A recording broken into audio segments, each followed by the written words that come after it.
E aí então se esquivar e evitar de algumas as situações do dia a dia, questão social, familiar, então é porque essas explosões químicas, explosões neuroquímicas no cérebro, principalmente de cortisol e adrenalina, ficam em excesso no cérebro e a partir daí nos prejudica o comportamento, as relações, né? Então, que não é o medo não pode ser confundido com timidez, né? Timidez você vai lá e faz, você vai lá e fala ao público, por exemplo. Tem tímido, é tímido, né? Mas vai lá e fala ao público, tranquilo. Mas se é uma ansiedade normal, mas se for em excesso, não vai conseguir falar no público. Aí já está um transtorno, mas que pode ser resolvido, né? Ao contrário de que muitos pensam assim, um se automedicou com alguma coisa e eu vou tomar o mesmo medicamento que ele tomou, meu pai, minha mãe tomou o mesmo medicamento e aí eu vou melhorar. Não, cada um tem uma análise, tem que ir pro psiquiatra e ver, analisar direito o que precisa de substâncias químicas. Não pode tomar simplesmente o que o outro amigo ou parente toma.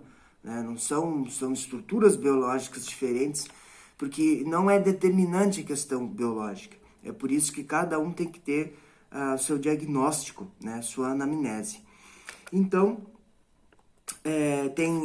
fala de alguns tipos de medo, que eu peguei alguns aqui, como dirigir, medo de animais, que esse medo, assim, quando excessivo, ele pode ser enfrentado a partir da exposição gradual a esse medo. Então, aos pouquinhos, assim, dos animais, não vai num zoológico, por exemplo, tem um monte de animais. Vai fazer carinho no animalzinho mais dócil, vai aos pouquinhos, né, se expondo, dirigir, não vai sair para dirigir numa cidade grande, por exemplo, cheio de carro, cheio de estresse, buzinando, né, vai dirigir num local mais tranquilo, mais adequado, né, para enfrentar esses desafios, né. E é sempre importante ter alguém do lado, alguém de confiança, que possa ajudar nesse processo de reestruturação desse medo, né? Que todos, como disse no início, todos têm medo, mas tem várias graduações do medo, né? E quando começa a ser excessivo, começa a nos prejudicar as nossas relações no mundo pessoal e interpessoal, né? O medo de sangue também, ela diz que quando se tem medo de sangue, é conveniente olhar séries que retratam, séries policiais que retratam que vai aparecer sangue. Então são exposições graduais que aos poucos, né? A maioria dos medos é a exposição gradual, né? E se precisar de algum medicamento, mas essa exposição gradual faz com que a pessoa tenha autonomia, né? Porque não é o medo de fora para dentro, é o medo de dentro. É medo de barata, por exemplo, é o medo que a pessoa criou em si, pelo seu emocional, por observar os adultos quando era criança, e então precisa se reestruturar a partir da pessoa, né? A pessoa interiormente que tem que enfrentar esses desafios, né?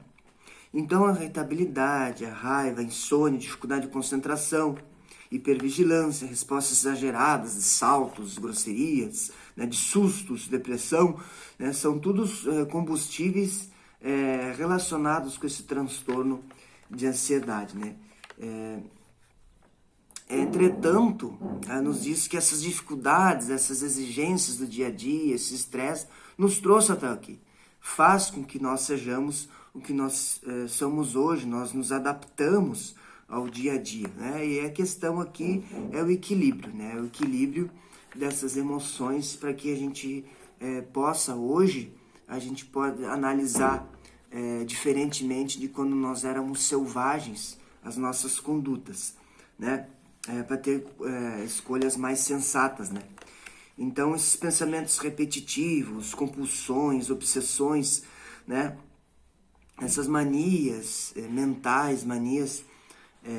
tem até um livro da Ana Beatriz sobre manias, que eu quero também fazer aqui no canal, uma exposição sobre esse tema, daqui a um tempo, né? Até que eu leia ele. E eu até já comprei ele pelo Kindle, né? Eu tenho um Kindle, eu leio ele pelo Kindle. E aí ele já está compradinho, já está ali, e aí eu vou ler ele com mais calma daqui a um tempo, tá?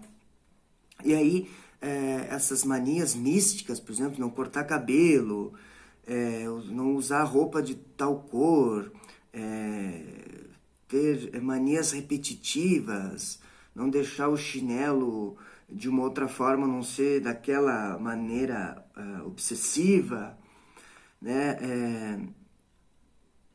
Superstições, esquivas, né? Tem uma aquela fala do Beckman, né? Que o Beckman foi o jogador Beckman, né? Em inglês, ele foi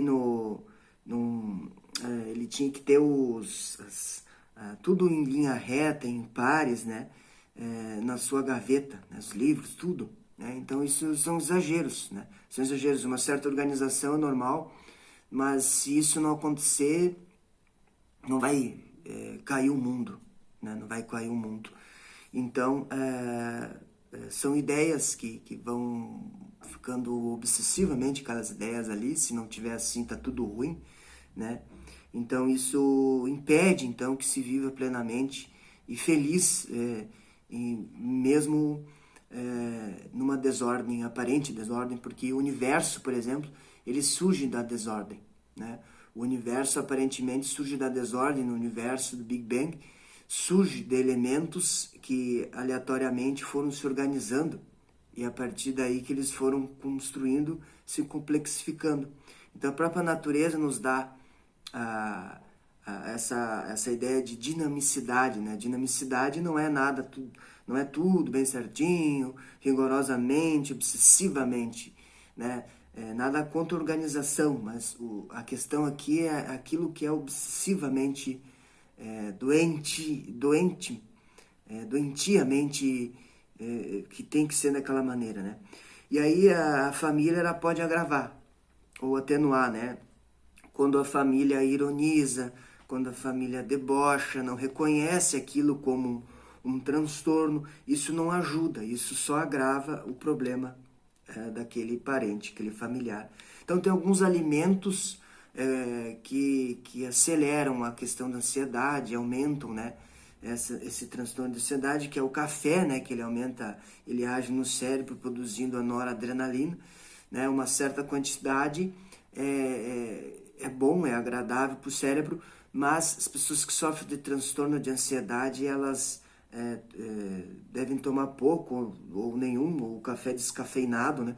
Por causa dessa noradrenalina que vai agir no cérebro produzindo, então, mais ainda, agravando mais ainda esse transtorno. Refrigerantes também, porque tem cafeína, né?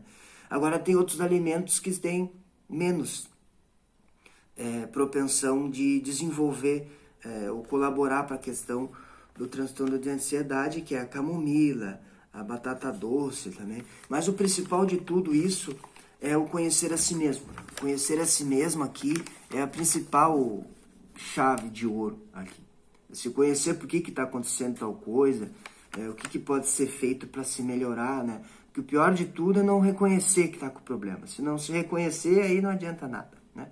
O diálogo com algumas pessoas, diálogo produtivo com algumas pessoas para melhorar nesse quesito, exercícios físicos, né, que aumenta a disposição, o bom ânimo, porque o exercício físico oxigena a circulação, oxigena o cérebro, então tudo isso vai ajudar a pessoa a evitar esse exagero do transtorno, né? Os laços afetivos, importante, a espiritualidade, né, não de uma maneira mística, mas de uma maneira de apreciar, né, aquela maneira que o Einstein trazia, agora eu faço um parênteses aqui, de contemplar o belo, né? A religião cósmica de Einstein era admirar o belo, né? Admirar a natureza. Essa era a religiosidade do Einstein.